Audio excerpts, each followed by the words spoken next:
আমি বিশ্বাস করি এই মুহূর্তে বাংলার জমিনে না, সারা পৃথিবীর শত শত লক্ষ লক্ষ কোটি কোটি মুসলিমের ঘরে নিশ্চয়ই সবাই এরকম আওয়াজ তুলছে, দোয়াও করছে। মাইনকার চিপায় ভাই ইসলি, মাইনকার চিপা বোঝেন তো? না যাইতে পারবেন আকাশে, না যাইতে পারবেন জমিনে, না যাইতে পারবেন পানিতে, মানে একটা হুলস্থুল কাণ্ড। রিয়েল খবর হচ্ছে ইরান ইসরায়েল যুদ্ধে এখন পর্যন্ত যতটুকু পজিটিভ সাইড টোটালটা কিন্তু ইরানের, কিন্তু মিডিয়ার মাধ্যমে খবরগুলো যেগুলো সামনে আসছে সেগুলো হয়তো আমরা ইসরায়েলের পক্ষে দেখছি, তাই না? তো যাই হোক, মূল খবরে আসছি। এই মুহূর্তে ইরান খুব বড় ধরনের একটা হামলার পরিকল্পনা নিচ্ছে। একই সাথে মার্কিন যুক্তরাষ্ট্র বনাম ইসরায়েলকে মোকাবেলার জন্য কমান্ডো অপারেশন চালানোর সিদ্ধান্ত নিয়েছে ইরান। ইতিমধ্যে আপনারা দেখেছেন গণমাধ্যমে। তো এই পরিস্থিতিতে ইসরায়েলের যে সাধারণ জনগণ, তাদের অবস্থা কি? যথেষ্ট ভীত সন্ত্রস্ত। গত 5 দিন অধিকাংশ মানুষ ঘুমাচ্ছে বাংকারের নিচে, কিন্তু ইরানের হাত থেকে কোনোভাবেই রেহাই বা নিস্তার দিতে পারছে না তাদের সরকার। নেতানিয়াহু নিজের জন্য একাধিক বাংকার বানালেও, পারমাণবিক হামলা থেকে বাঁচার জন্য বাংকার তৈরি হলেও জনগণের জন্য কি আছে? বাবাজিকা ঠুল্লু। আর এই সিচুয়েশনে এসে দেশ ছাড়ছে হাজার হাজার ইসরায়েলি। আপনি আশ্চর্য হয়ে যাবেন যে গেল 2 দিনে ইসরায়েল ছেড়ে চলে গিয়েছে 1500 সাধারণ ইসরায়েলি নাগরিক। তাও কিভাবে?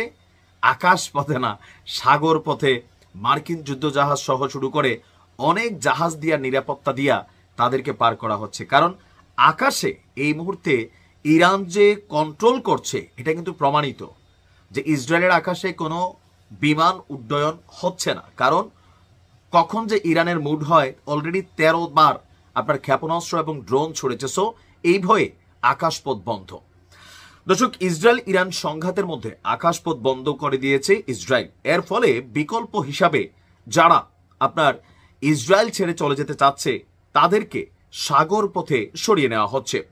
অপারেশন সেফ রিটার্ন নামে ইসরায়েলের পরিবহন মন্ত্রণালয়ের সমন্বয়ে এই উদ্ধার অভিযান চলছে বা দেশ ছাড়ার হিড়িক চলছে, যেখানে ইসরায়েলি বিলাসবহুল cruise ship MS Crown Iris ভিড়েছে এই মুহূর্তে সাইপ্রাসের উপকূলে।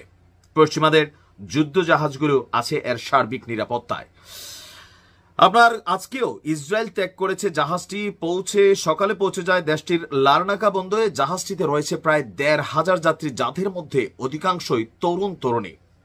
আপনার এখানে বলা হচ্ছে যে এই হামলার জেরে গেল 13 জুন থেকে বন্ধ আছে ইসরায়েলের আকাশ সীমা। রকেট, ড্রোন, ক্ষেপণাস্ত্র হামলার হুমকির কারণে এই মুহূর্তে আপনার বাতিল হয়েছে শত শত ফ্লাইট। আর বিকল্প রুট হিসাবে ইউরোপীয় ইউনিয়নের সবচেয়ে কাছের সদস্য সাইপ্রাস হয়ে উঠেছে এখন প্রধান আশ্রয়স্থল, যেখান থেকে তেল আবিবগামী ফ্লাইটে সাধারণত সময় লাগে 50 মিনিট, কিন্তু সাগর পথে এই যাত্রা লাগছে 15 ঘন্টা। তারপরেও ইসরায়েলের জনগণ টেনশনে আছে যে কিভাবে কি করা যায়। শুধু ইসরায়েল নয়, আপনার এই মুহূর্তে এই আতঙ্ক ছড়িয়ে পড়ছে ইসরায়েলের আশেপাশে থাকা রাষ্ট্র সাইপ্রাসেও। এই যে জনগণ বিরক্ত হয়েছে নেতানিয়াহু সরকারের উপর। জনগণের একাংশ এখন পর্যন্ত তাদের বিরুদ্ধে অবস্থান নিয়েছে, সরকারের বিরুদ্ধে, যে এই যে যুদ্ধগুলোতে জনগণের নিরাপত্তার জন্য আসলে ইসরায়েলের সরকার কতটা প্রস্তুত আছেন। কারণ ঊর্ধ্বতন নেতারা বা কর্মকর্তারা তারা সামরিক বাংকার বিভিন্ন ধরনের সুরক্ষা পেলেও সাধারণ জনগণকে ইরানের হামলার মুখোমুখি হতে হচ্ছে। ইসরায়েল জুড়ে বিক্ষোভ দেখা দিয়েছে, দেশ ছাড়ছে দেশের জনগণ। ইনশাল্লাহ এই বিক্ষোভ আমরা দেখেছি নিউ ইয়র্কের রাস্তায়ও, যেন ইরান ইসরায়েল যুদ্ধে যুক্তরাষ্ট্র নিজেদেরকে না জড়ায়।